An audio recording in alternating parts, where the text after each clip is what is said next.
système, quand il a été réformé, il a été posé sur deux piliers. Un premier pilier, c'est l'ANR.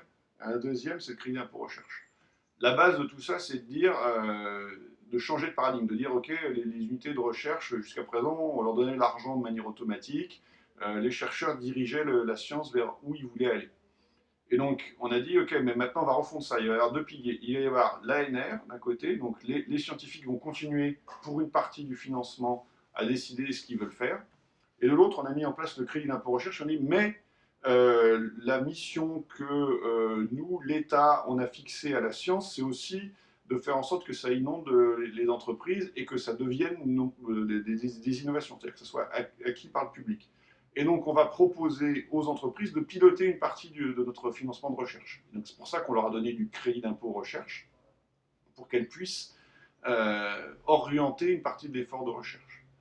Et pour que ça retombe sur quand même l'entité publique, on a mis en place un dispositif qui est le fait que quand alors peut-être il faut que je revienne sur le fonctionnement du crédit d'impôt recherche. Le crédit d'impôt recherche, c'est grosso modo un crédit de 30% sur tes travaux de recherche. Donc une entreprise, elle fait un travail de recherche. À la fin de l'année, elle fait la totalité des factures qu'elle a passées sur la recherche et elle va en récupérer 30% en crédit d'impôt. Donc soit elle paye beaucoup d'impôts et elle va le déduire de ses impôts, soit elle ne paye pas d'impôts et l'État va lui verser de l'argent. D'accord. Et donc 30% c'est bien.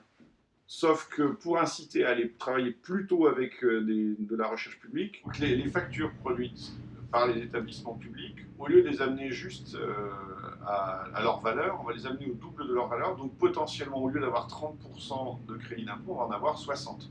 D'accord. Sur la valeur. Donc c'est vachement incitatif